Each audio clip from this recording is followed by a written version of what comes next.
Hello, welcome. This video will show participants how to create a new case in Sormas, how to fill sample details in Sormas, how to scan barcodes in Sormas. To create new case, open Sormas on your tablet. If this screen pops up, enter the PIN that was supplied to you by your IT manager. On this page, click on the plus sign located at the right upper corner of your screen. The new case menu will pop up. Then you enter the details of the case accordingly. For transmission classification, always choose unknown. Disease, look for influenza new subtype. For the responsible jurisdiction, the responsible region, responsible districts are always pre-selected based on the account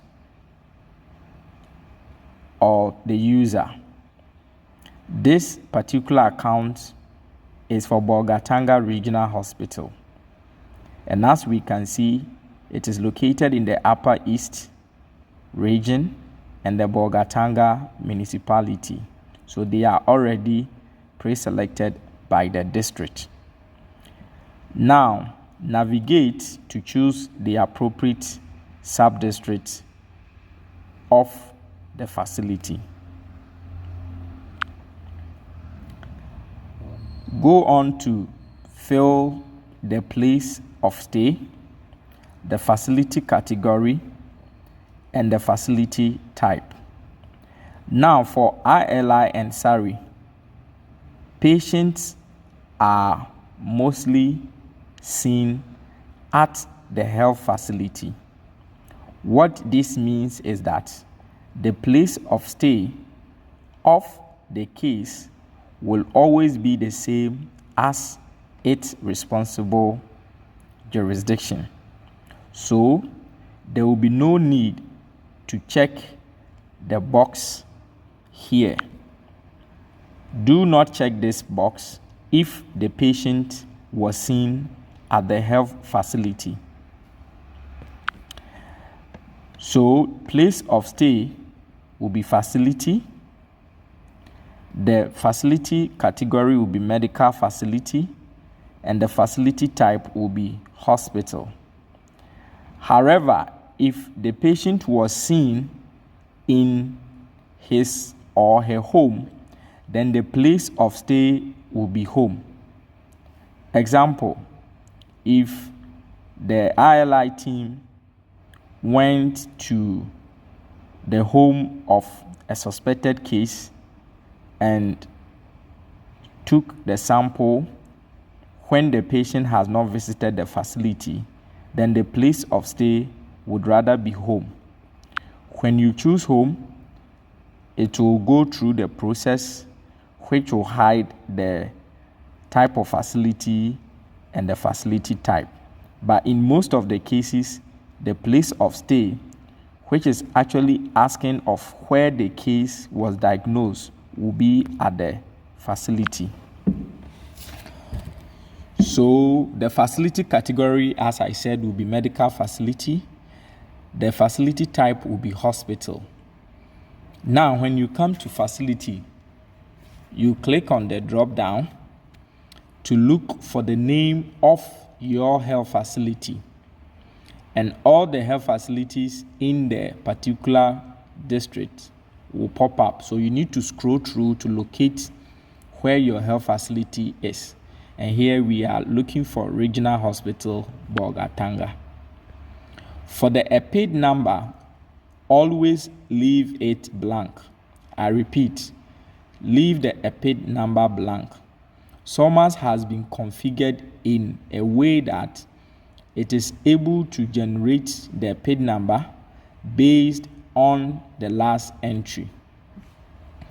Date of report is asking of the date the patient reported at the facility. So we assume that the patient reported today, which is 17 January 2024. Symptom onset. You ask the patient when the symptom of the ILI or SARI started. This date should always be an earlier date or on the same date of report. The symptom date of symptom onset cannot be a date which is after the date of report. So let's assume this patient, which is Yao Labi, had his symptoms on 15th January. You ask the patient's first name, which is Yao, then his last name, which is Labi. Now ensure that the correct spelling is selected. As you can see on the screen, the tablet is trying to give me several options. We have Labi, Lab, and Lakin. Make sure you choose Labi so that the computer does not give you a wrong name. Date of birth, which is in year, month, and day. If the patient is able to produce record of their date of birth, then you will fill the year the patient was born, the month the patient was born, and then the day the patient was born. If the date of birth is not available, do not fill this portion. There will be another section on this form that will give you the option to enter the age. Now, assuming that you mistakenly chose the year and the patient told you they do not know their date of birth, you can clear this selection by scrolling down to the top and then you choose clear. So let's say we mistakenly choose 1998 and we want to take this off. We just click on the drop down, then we scroll to the top and choose clear. The same can be done for the month and then the day. You ask the patient of their sex, which is either male or female. Yalabi is a male. Then the present condition of the person at the time of interview. So was the patient alive, dead, buried, or unknown? So this case is alive. When all these are done, you come back to the top corner and then you will click on this check sign to enable you save the entry. So when you click on it, tries to save the case, but there is a warning. The warning is saying that the case classification has not been done. So I would click on the drop down. Since this case has not been tested yet, we'll choose suspected case. Then we'll go back and click, and the case is now saved locally on the system. Then we'll proceed to the next stage. Welcome back. So on the second page of the entry, we have the person information, which brings out some of the old information you have entered in the previous page for you to clarify and make amendment where necessary, and also make addition. So as I said, this patient, we do not know his exact date of birth, and we did not enter the date of birth in the previous page, but you see that on the patient information, the age is now available for us to enter.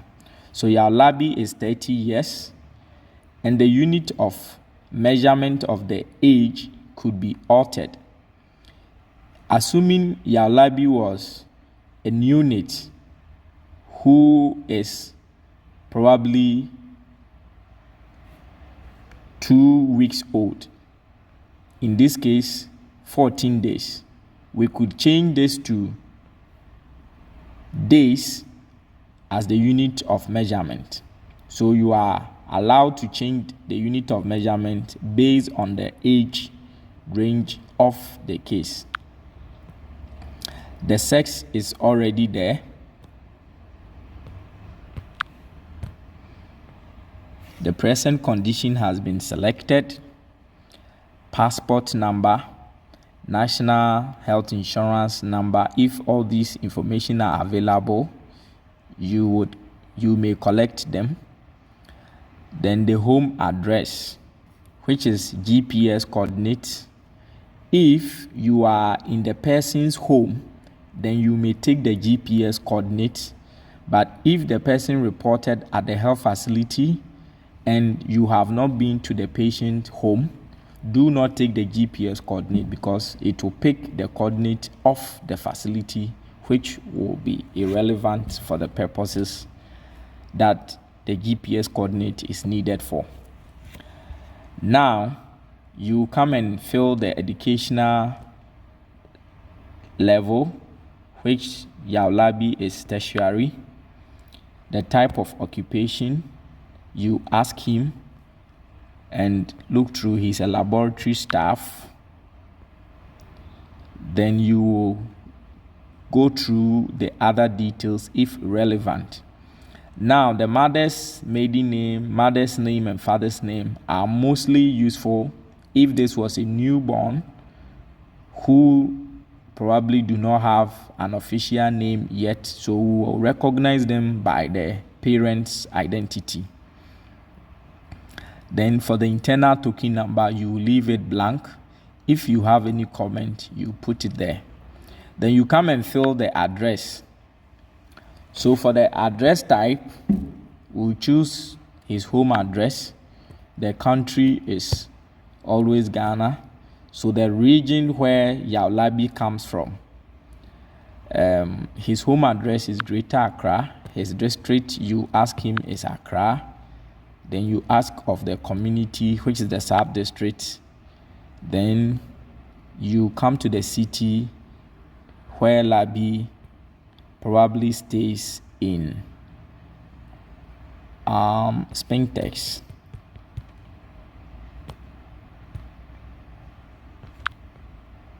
The street, house number, and all the other details could be filled. If they are able to provide GPS coordinate and what have you, then you fill. Then after that, you click on OK.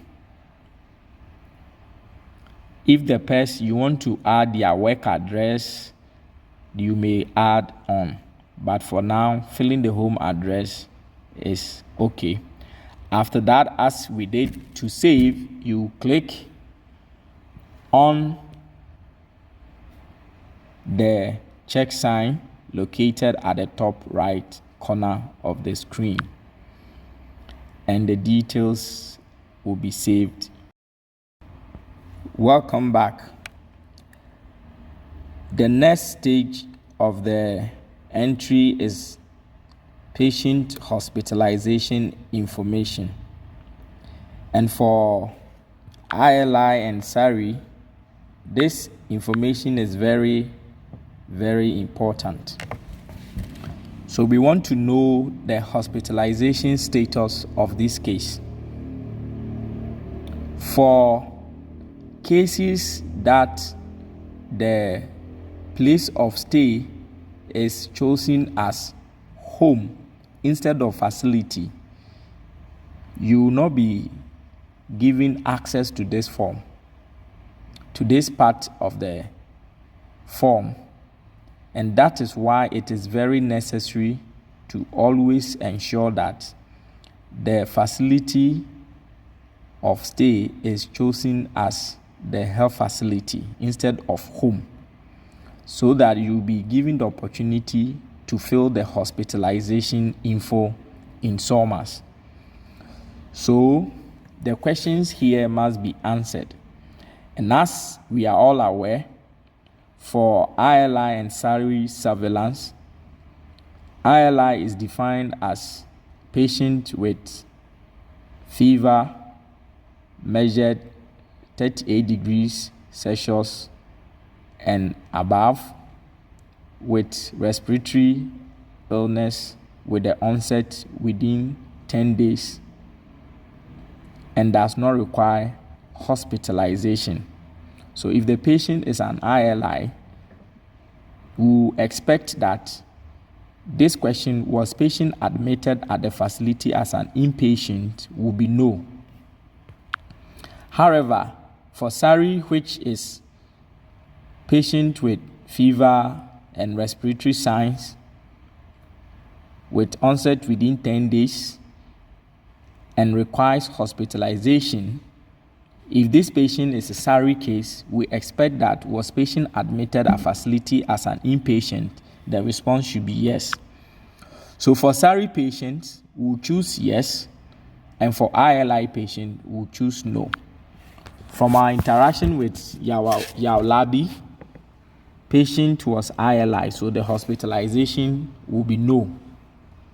If you chose yes, then you go ahead and fill the other information about the hospitalization, such as the date of visit of admission. If the patient has been discharged or transferred, you input the date. There is question on the patient stay in intensive care unit. Did the patient leave against medical advice? Patient condition on admission, isolation, reason for hospitalization, and was the patient hospitalized or did he or she visit health clinic previously for this illness? These questions are applicable when the patient is hospitalized. If the patient was not hospitalized, just click no, and then you come and click on this check sign to save to proceed to the next stage. Now, the next stage is the symptom information. The first symptom that is asked is the body temperature. So it will be measured. If the data is available, you would click on the drop down and look for the exact fever measurement. We assume that the patient had a fever measurement of 38 degrees. If the patient did not have his or her temperature reading recorded but was diagnosed based on history of fever, then you will not fill this particular question. There will be a symptom question on fever, and that will help us to know that there was history of fever. However, if it was measured, you will come and look for the exact fever measurement and enter. Source of the body temperature wasn't axillary, oral, or rectal, or wasn't done using the non-contact infrared. And as COVID has taught us, most facilities are now using the infrared thermometer. For the specific signs and symptoms, these are being worked on, and in the due time, all the irrelevant signs and symptom question here will be taken off, and we will only have those ones that are very relevant to ILI and SARI surveillance. So you come and click on clear all. Then choose set cleared to no. When you click on this, what you have done is that you have told the computer to choose no for all the multiple questions on symptoms. Then you look for the specific ones which the patient actually answered as being present. So for our case, Labi had cough, so we'll change cough to yes. He also had fever. You see that this is warning us because the body temperature we entered here is above the normal. So the system is saying that we have chosen 38 degrees Celsius, yet we are saying there is no fever. So Sormas has that inbuilt artificial intelligence to correct or prompt you when certain entries are questionable. So fever will be changed to yes. Then we'll look for runny nose, which is also yes. Then the sore throat was also present. So you just scan through all the other questions that are relevant. You change the responses from no to yes.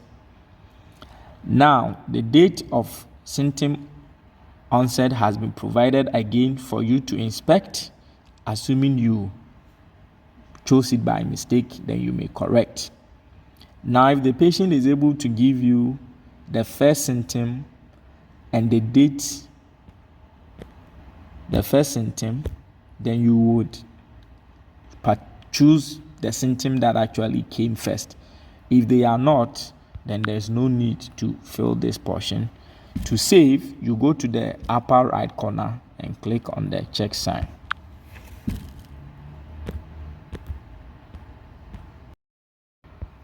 We proceed with the epidemiological information, which is looking at the exposure of the case. So there are a set of questions that is expected to be filled. So the first is, was patient residing or working in an area with high risk of transmission of the disease, such as closed residential and camp-like setting? So you ask the question, and if the response is yes, you change it from no to yes. If it is no, you maintain it as such. Was patient residing or traveling to countries, territories, areas experiencing larger outbreak of local transmission? Was patient residing or working or traveling to an area where infected animals has been confirmed? Exposure details isn't known. If yes, you choose. If the case has been exposed to an animal or any potential source of infection, once you choose yes, you click on the new, then you come and fill the exposure details as expected. And if it is no, you leave it as such. Activity details, then contact with a source case. So all these you need to find out from the patient and fill.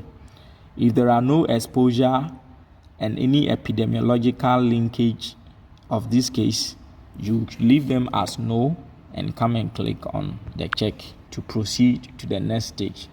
Your sample, it's advisable to document all the necessary information about the patient on your line list. So that's the name, the sex, the age, and the case type. So either ILI or SARI. You also write the name of the patient and the patient's age on the cryoval here. So after that, then you can now take your sample from your patient. Then after taking your sample from your patient or a nasal, you close it tightly. So then here we have our barcodes in duplicate. So first of all,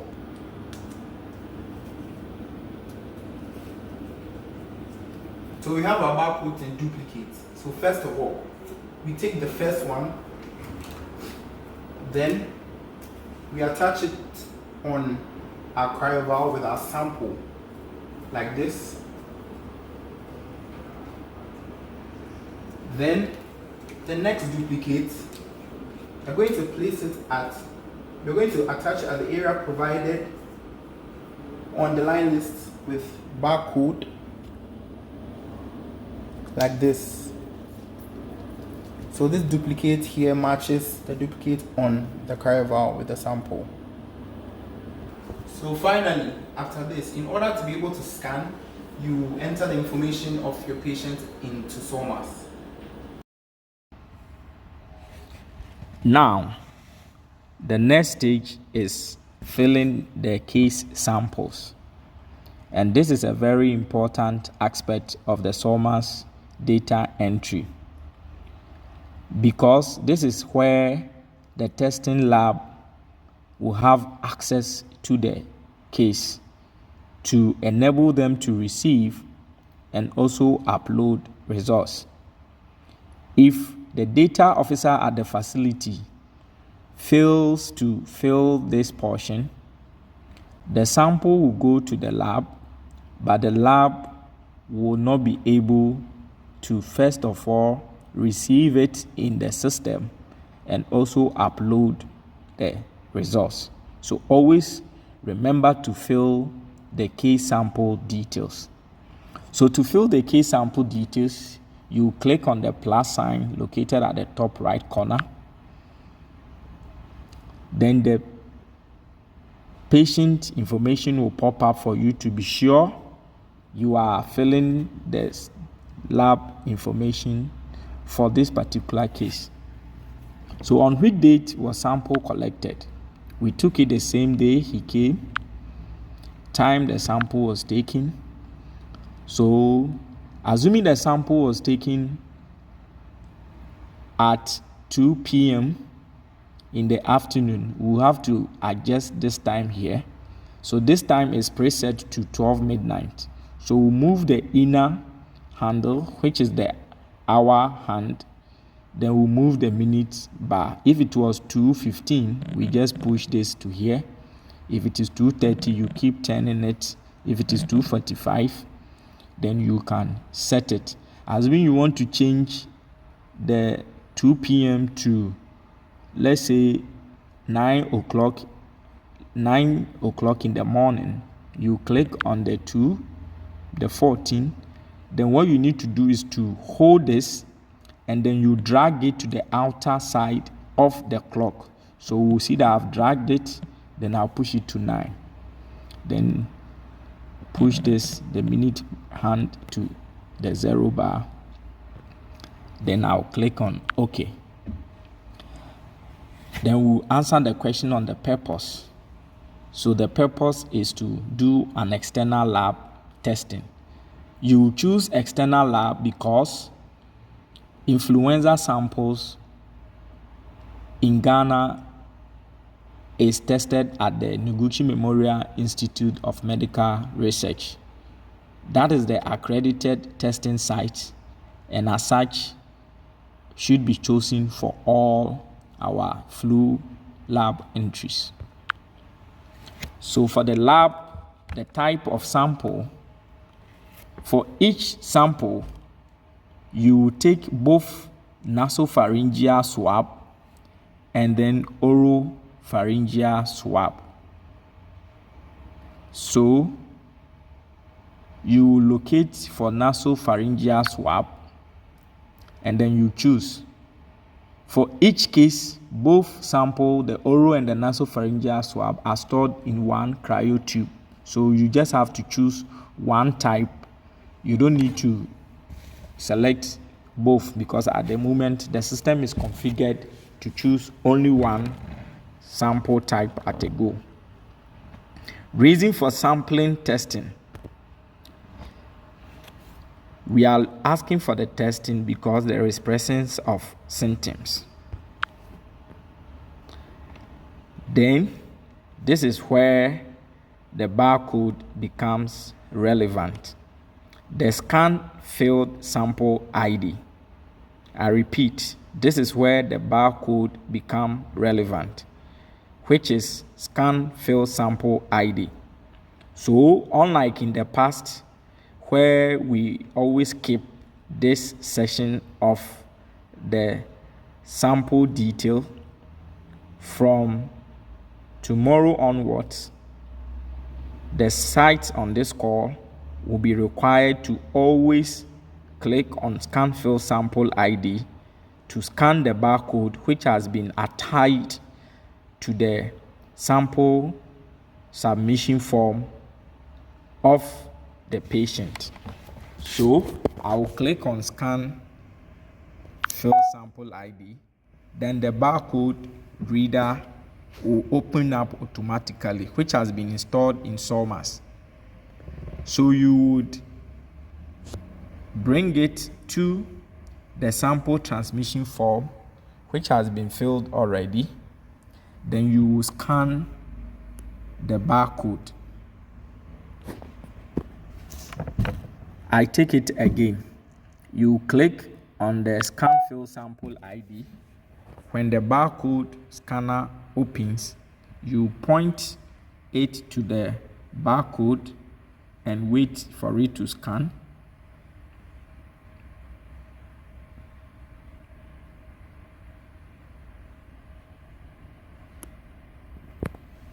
When the scan is complete, it closes automatically. So it brings out the fill sample ID number written on the barcode, which is RPS 230050. For those of us who may be doing the entries with the web version of Sormas, I know 37 mostly use the web version. With a personal computer or desktop computer, you will not have the option to use the scan fill sample ID because of the lack of the barcode device at your end. So if you are doing the entries with the web version, which is on a desktop computer, you can write the ID number written on the barcode in place here. So for those of us who will be using the web version to do the entries, instead of clicking on scan fill sample ID, we would clear this and then look for the code on the system, RPS hyphen 23 hyphen 0050. Please, those of us who are using the tablet and using the app version, do not type the barcode ID manually, because if you do that, you may be prone to making mistake, and that will affect the scanning and the receipt at the lab. So we are encouraged to scan the barcode rather than doing the entries of the barcode number manually. Thank you. So the next question is a sample for rate test. This is asking whether the sample you are bringing is to be rate tested. And in this side, it is no. Mostly samples are for rate tests when, upon receipt in the lab, we observe that there are some problems and there's a need to collect fresh samples, so that becomes a rate test. The sample source is from a human being, and then the laboratory is where the test is conducted is Noguchi Memorial Institute for Medical Research, which is abbreviated. The labs here have been listed in alphabetical order, so we are looking for N.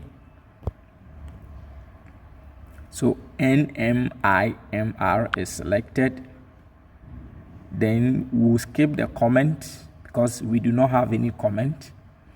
Then we'll come and request pathogen test to be performed. So we click on this and look for PCR, RT-PCR, which is the type of test we are asking the lab to perform. Then if there are other pathogen tests, we may enter it, otherwise we'll leave it blank.